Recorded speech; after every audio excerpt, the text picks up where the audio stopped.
Bonjour à toutes et à tous les amis, j'espère que vous allez très bien.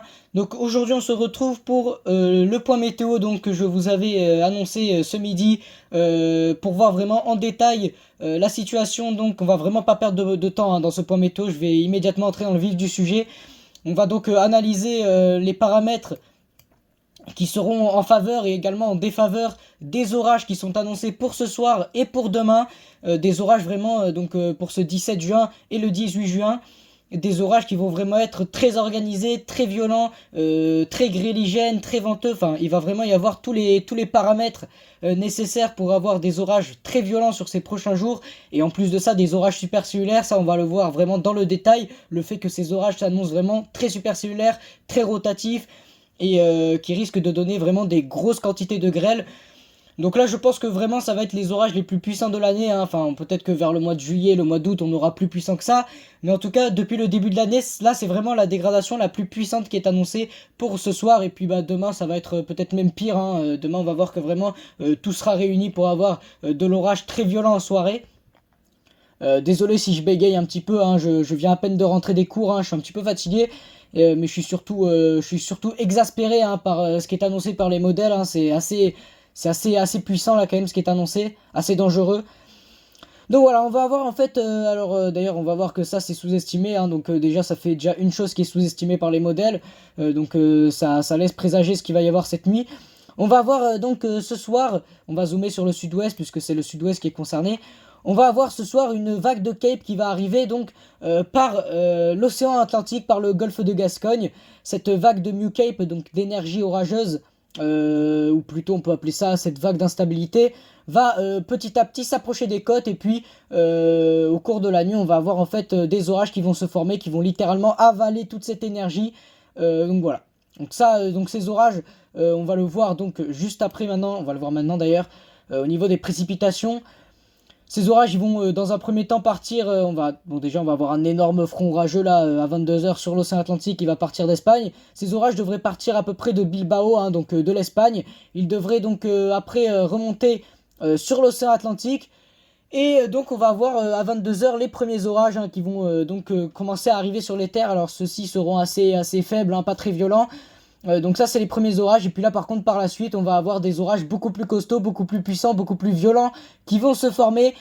Ces orages devraient concerner donc essentiellement Royan, l'estuaire de la Gironde, la Charente-Maritime, la Charente, l'Indre. Donc voilà, c'est ces départements, la Vendée également, qui devraient être durement frappés par ces orages. Ces orages qui ensuite devraient concerner une bonne grosse partie de l'Aquitaine. Donc ces orages vont avoir quasiment tous la même trajectoire. Ils vont arriver par l'ouest et en fait vont traverser la France d'ouest en est globalement. Et puis pour certains orages, ils vont traverser la France plutôt de sud-ouest jusqu'à nord-est, donc dans un flux de sud-ouest. Donc voilà, globalement cette nuit ça va vraiment être ça, hein, un enchaînement d'orages supercellulaires, hein. On va voir que ce seront des orages supercellulaires, donc des orages gréligènes, donc des orages assez dangereux, dont il va falloir se méfier. Donc voilà, on a cet orage, hein, qui est vu par le modèle à Rome au niveau de l'estuaire de la Gironde, hein, qui est supercellulaire. Donc un orage supercellulaire c'est un orage en rotation, et donc un orage en rotation c'est un orage qui est capable de générer de très fortes rafales de vent, des gros grêlons, hein. Donc quand je vous parle de gros grêlons, c'est des grêlons comme on en a eu en 2022 ou en 2023, hein, des grêlons vraiment de 5-6 cm parfois. Donc ces orages de cette nuit, on les retrouve sur l'animation satellite du modèle à Rome. On la voit ici, hein, cette fameuse possible supercellule, hein, qui devrait avoir lieu. Donc voilà. Donc elle remonte vraiment, elle remonte à peu près jusqu'à l'Indre. Elle passe la Charente. Et en fait c'est vers l'Indre, hein, qu'elle va perdre la vie. Donc voilà, mais le paroxysme de cet orage, normalement il devrait avoir lieu sur l'estuaire de la Gironde, hein. C'est vraiment là où ce sera le plus violent, là où on aura vraiment un potentiel de grêle qui sera très élevé. Donc voilà. Donc on peut également regarder, hein, sur l'animation radar Donc on a le premier orage là vers 22 h qui va arriver, qui va donner quelques petites rafales de vent, qui sera assez faible, pas très très puissant normalement. Et là par contre on a le second orage, la supercellule, qui suit juste après à 3 h du matin et qui concerne la quasi entièreté du département de la Charente-Maritime. Donc voilà. Donc après c'est la journée du lendemain, on verra ça après. Donc à présent on va voir donc les paramètres qui vont être favorables à cette dégradation orageuse supercellulaire. Donc là comme vous le voyez, j'ai sorti la carte des cisaillements de 0 à 1 km d'altitude. Et donc on voit vraiment, voilà, ici, on voit aux alentours de 1 h du matin cette nuit, on voit vraiment des cisaillements à basse altitude qui se développent très rapidement. Donc des cisaillements, en fait, c'est ce qui va donner la rotation à l'orage, hein, c'est ce qui va transformer l'orage en supercellule. Et donc c'est ce qui va transformer l'orage en orage violent. Et donc ces cisaillements, on les voit vraiment qui traversent la France de long en large. Donc on aura également quelques cisaillements peut-être demain, hein, on verra bien. Mais en tout cas c'est vraiment ce soir que le risque supercellulaire est le plus élevé, hein. Comme vous le voyez là, on a vraiment une branche de cisaillement qui est très très très élevée. Donc ça c'est les cisaillements de 0 à 1 km, on peut voir également les cisaillements de 0 à 6 km d'altitude. Et donc là encore une fois, hein, on a des paramètres de cisaillement pile poil sur la supercellule. La supercellule elle est prévue sur l'estuaire de la Gironde. Et bien là comme vous le voyez, hein, à 2 h du matin cette nuit, sur l'estuaire de la Gironde justement, on a vraiment les plus gros cisaillements en altitude. Donc c'est pour ça vraiment que je vous dis qu'il va falloir faire très très attention. Et demain également demain aussi on aura des cisaillements qui seront assez élevés, que ce soit dans le nord ou également dans le sud-ouest. Donc le supercellule composite, donc le paramètre supercellulaire, pareil, hein, vous voyez qu'il doit être, j'imagine, assez élevé, hein, il est quand même assez élevé. Pour demain pareil, hein, regardez, il est assez élevé dans le sud-ouest. Donc ça promet de faire des belles supercellules. Et donc voilà, c'est à peu près tout ce que je voulais vous montrer au niveau des paramètres. Voilà, c'est vraiment un point météo, celui-là, où vraiment je vous montre tous les paramètres pour que vous sachiez exactement ce qui est prévu par les modèles pour la situation de cette nuit, et que vous compreniez également les amis que cette nuit ça va pas être enfin voilà, les orages de cette nuit et les orages de demain. D'ailleurs je vais vous montrer les orages de demain dès maintenant.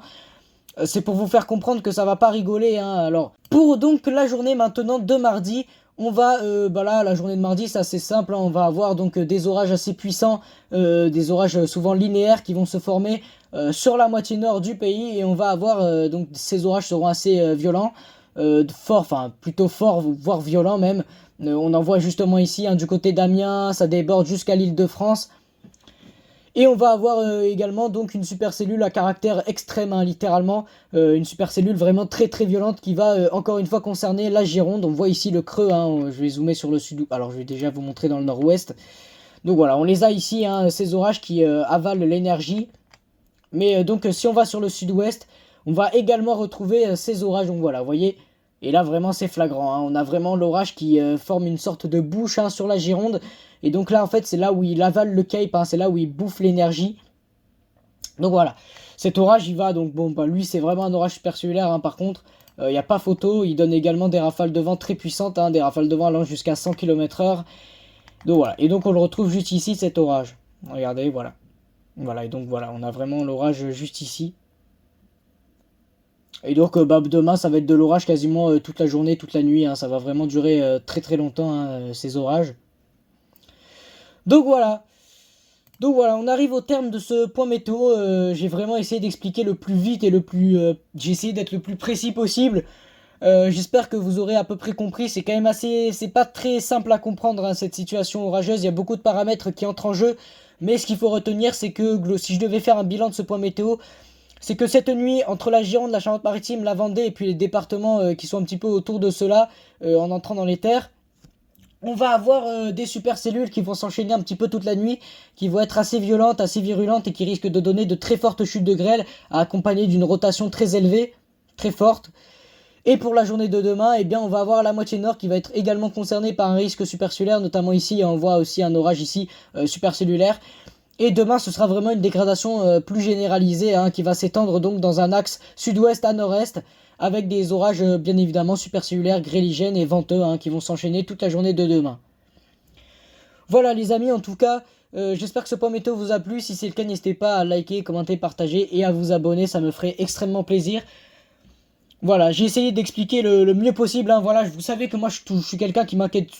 Je suis quelqu'un qui m'inquiète souvent de savoir est-ce que j'ai bien expliqué les points météo parce que ça me semble important de prévenir les gens lorsqu'il y a une situation orageuse dangereuse.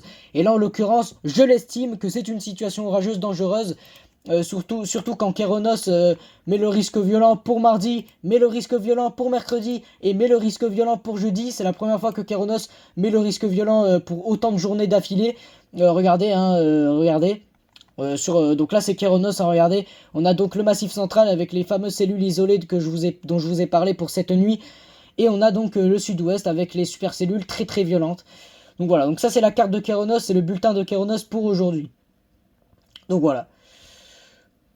Donc moi en tout cas les amis, sur ce je vous dis c'était Yota, merci de m'avoir écouté, j'espère avoir été le plus clair, net et précis possible, c'était Yota, à la prochaine, bonne soirée et faites attention à vous, ne vous mettez surtout pas sous les arbres et si vous voyez l'orage qui est en train littéralement de vous foncer dessus, de vous arriver dessus, à moins d'être dans une voiture, ne sortez pas à pied hein, parce que s'il y a des chutes de grêle ça peut devenir rapidement dangereux, donc voilà. C'est tout ce que j'avais à vous dire. Sur ce, les amis, je vous dis c'était Yota. À la prochaine.